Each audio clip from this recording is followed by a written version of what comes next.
Bonjour à tous et bienvenue sur IQ Invest, la chaîne des investisseurs qualité et des entreprises de qualité. Et aujourd'hui on se retrouve pour parler d'une action très populaire sur ma chaîne puisque j'ai quasiment à chaque vidéo des questions sur cette action, donc sur Evolution AB dans les commentaires. C'est une action qui vous intéresse énormément et c'est aussi une action qui m'intéresse pour plein de raisons. Déjà parce que c'est une entreprise de qualité avec des fondamentaux qui sont excellents, avec des chiffres qui sont excellents et en plus de ça c'est une entreprise éligible au PEA puisque c'est une action suédoise. Donc aujourd'hui, on va voir pourquoi est-ce que l'action n'arrête pas de chuter en bourse, quelles sont les raisons et est-ce que l'action Evolution AB est maudite et est condamnée à continuer à chuter en bourse. Juste avant de commencer, je vous rappelle que je ne suis pas un professionnel de la finance. Cette vidéo est destinée à des fins éducatives uniquement. Les investissements comportent des risques, y compris des pertes en capital, et vous êtes tous entièrement responsables de vos investissements. Premier point donc, l'action n'arrête pas de chuter et même plus généralement, elle stagne depuis 20 ans puisqu'elle est aujourd'hui à ces niveaux à peu près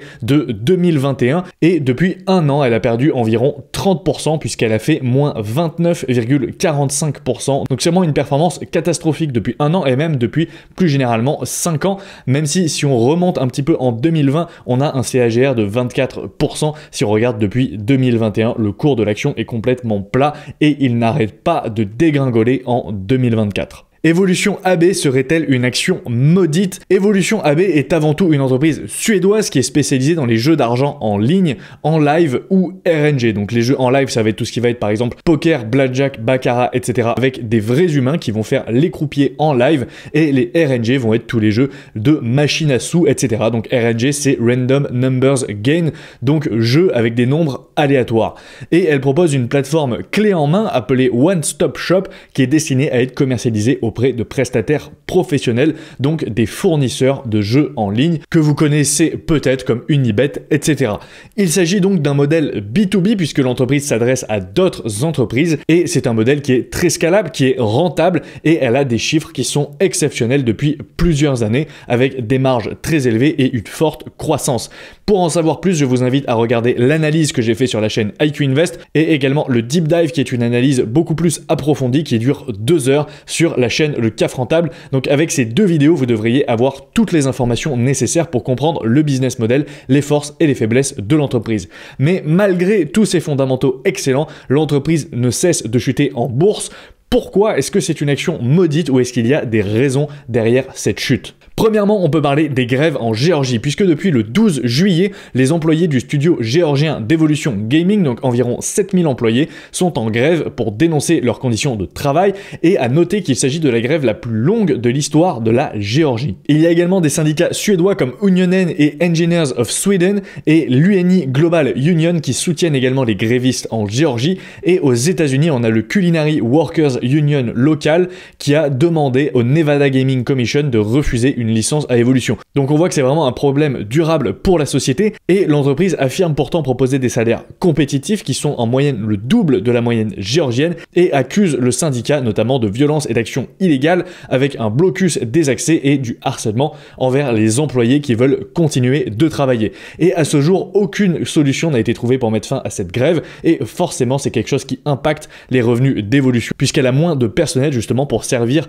les live gaming, donc tous les jeux en live avec des vrais croupiers, notamment dans cette région du monde. Et en plus de ça, c'est quelque chose qui fait du mal à sa réputation avec des répercussions internationales, comme aux États-Unis par exemple. Ensuite, on a également eu en 2024 des cyberattaques en Asie avec une hausse significative ciblant la distribution vidéo en Asie, notamment sur le 3e trimestre. Ces attaques interceptent, manipulent et redistribuent les flux vidéo sans autorisation, ce qui entraîne des pertes de revenus importantes. Et également, ces activités illégales ont négativement affecté la performance financière de l'entreprise, notamment au cours du 3e trimestre. Donc ça a été mentionné notamment dans le conf call qu'a donné le management au 3e trimestre et Evolution a déployé plusieurs mesures pour contrer ces attaques et continue de renforcer ses efforts pour limiter ces vols. Donc en fait, ce sont des hackers qui prennent les flux vidéo des jeux d'Evolution AB et les redistribuent sans leur consentement. Mais pour couronner le tout, encore une mauvaise nouvelle puisqu'à la fin de l'année, on a eu la UK Gambling Commission qui a lancé une enquête sur la licence d'exploitation d'Evolution Malta Holding Limited, donc la branche basée à Malte d'Evolution AB, conformément à la section 116 du Gambling Act de 2005. Et les jeux d'Evolution étaient accessibles en fait depuis le Royaume-Uni via des opérateurs non agréés par la commission au Royaume-Uni. Donc l'enquête peut aboutir à plusieurs résultats, notamment aucune sanction sanctions, imposition de conditions, sanctions financières ou suspension ou retrait de la licence d'exploitation, ce qui serait évidemment le plus dramatique. Et Evolution affirme qu'elle coopère pleinement avec la Commission et a désactivé l'accès aux jeux sur les sites non agréés au Royaume-Uni. A noter également que le marché britannique représente environ 3% du chiffre d'affaires d'Evolution, donc dans tous les cas c'est un petit marché, mais ça serait quand même quelque chose qui pourrait entacher négativement sa réputation, et surtout moi la question que je me pose c'est pourquoi est-ce que en premier lieu ils ont autorisé des opérateurs non agréés à distribuer leurs jeux? Est-ce qu'ils ont été délibérément dans l'illégalité pour faire plus de profit, ou est-ce qu'ils n'étaient pas au courant, ou est-ce que ces opérateurs étaient peut-être agréés dans d'autres pays et ont distribué illégalement les jeux d'Evolution au Royaume-Uni? Ça pour l'instant on n'a pas plus d'informations là-dessus et c'est probablement la UK Gambling Commission qui va devoir trancher.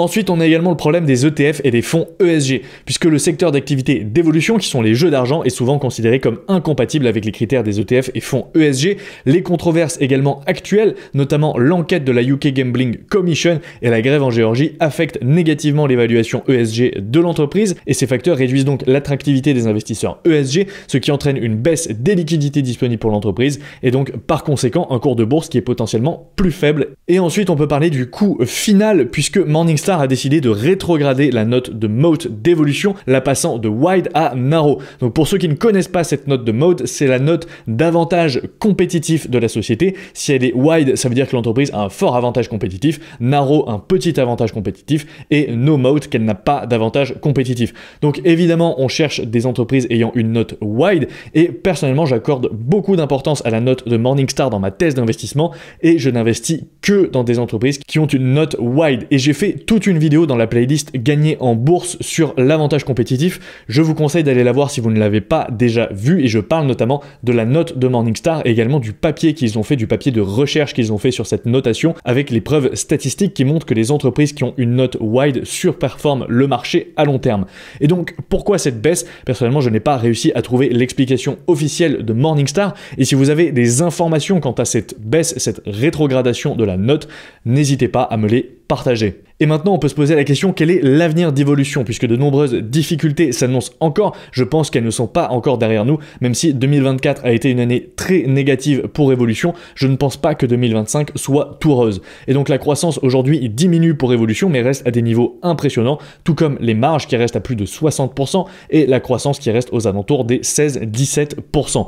La rétrogradation de la note Morningstar m'interroge, mais personnellement, je ne vendrai pas l'action pour autant. Honnêtement, je me suis posé la question, puisque d'après ma thèse d'investissement, je devrais revendre cette entreprise, et personnellement j'ai mis en place un process où tous les mois avant d'effectuer ma DCA, je vais checker les entreprises que j'ai dans ma watchlist pour voir si elles sont toujours notées wide par Morningstar. Donc vous avez l'information sur Interactive Broker pour ceux qui se posent la question de où est-ce que je trouve l'information. Mais du coup personnellement j'aurais dû revendre cette société. Pour le moment je conserve sans renforcer et j'attends notamment les résultats du 4e trimestre et plus de communication de la part du management sur les problématiques évoquées. Donc je ne renforcerai pas, je ne vendrai pas, et surtout je n'ai pas envie de vendre cette société dans la précipitation juste sur un changement de note, alors que s'il faut dans 6 mois, Morningstar va lui re-attribuer une note de wide mode. Donc je pense qu'il faut laisser passer la tempête, potentiellement laisser passer 2025, voir comment la situation évolue, voir les prochains résultats d'Evolution AB. Est-ce que la croissance est toujours au rendez-vous? Est-ce que les marges sont stables?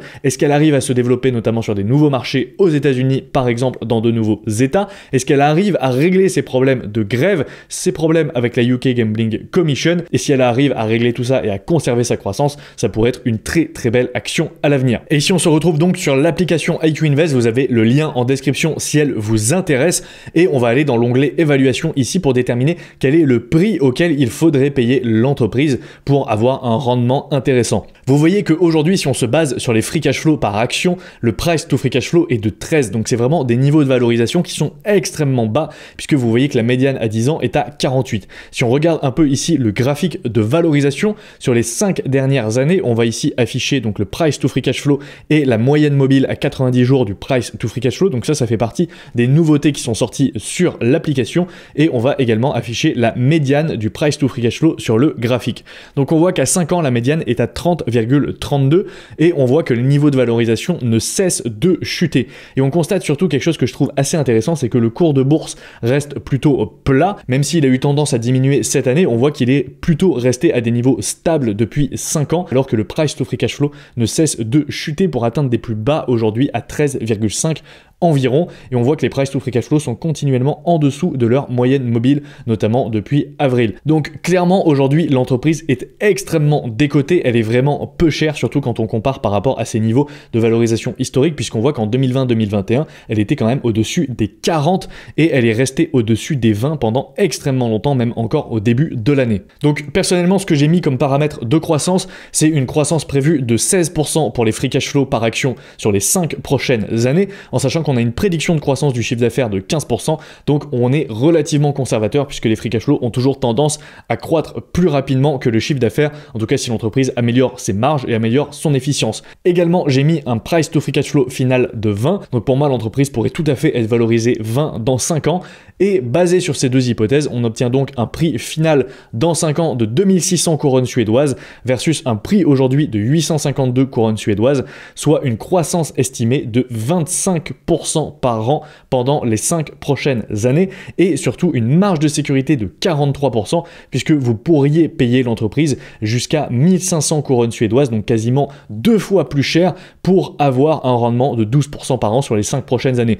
Donc on voit que l'entreprise est extrêmement décotée, et surtout ce qui est extrêmement intéressant avec cette entreprise, c'est que même si on met des objectifs de croissance qui sont extrêmement faibles par rapport à son historique, comme 12% de croissance par an, et même si on baisse le multiple de valorisation, vous voyez, à 14, et bien même avec ces hypothèses extrêmement pessimistes, on arrive toujours à avoir un rendement positif aujourd'hui, vu le prix auquel elle est. Donc personnellement, je vais laisser mes hypothèses de croissance qui me paraissent déjà tout à fait raisonnables et pas du tout optimistes pour l'entreprise, notamment puisque le multiple final pourrait être beaucoup plus élevé, je pense, au vu de la qualité du business. Mais pour moi, c'est vraiment une entreprise qui est extrêmement peu chère aujourd'hui. C'est potentiellement une opportunité d'investissement, mais pour ça, il faut vraiment qu'elle arrive à continuer à croître au même rythme et surtout qu'elle arrive à régler ses problèmes avec les grèves et avec la UK Gambling Commission. Maintenant donc, pour conclure, Evolution a connu une baisse de presque 30% en un an, ce qui reflète les nombreux défis auxquels elle a fait face en 2024,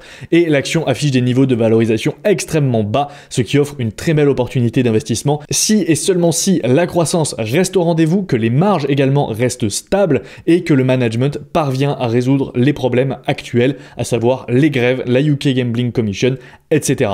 Et personnellement, je considère toujours qu'Evolution est une entreprise de qualité et elle restera dans mon portefeuille pour le moment, et j'attends les prochains résultats, notamment le 4e trimestre, avant de prendre une décision quant à un renforcement éventuel, notamment parce que je suis déjà satisfait de mon prix d'achat sur l'entreprise, et même si aujourd'hui elle a subi une forte décote et je pourrais baisser encore mon prix d'achat en la rachetant, je préfère jouer la sécurité, je préfère attendre les résultats du 4e trimestre, et si l'entreprise arrive à me convaincre au 4e trimestre, je mettrai probablement une cartouche dessus au mois de février si elle reste faiblement valorisée. Et voilà, merci à tous, merci à ceux qui sont restés jusqu'à la fin. Comme d'habitude, n'oubliez pas de vous abonner à la chaîne si ce n'est pas déjà fait. Suivez également la chaîne IQ Bitcoin si le sujet du Bitcoin vous intéresse, la page Instagram @iq-invest.fr et le CAF Rentable, le podcast animé en duo avec Jean de la chaîne J'invest, avec un nouvel épisode tous les lundis matins à 8h. Et sur ce, moi je vous dis à la prochaine pour une nouvelle vidéo.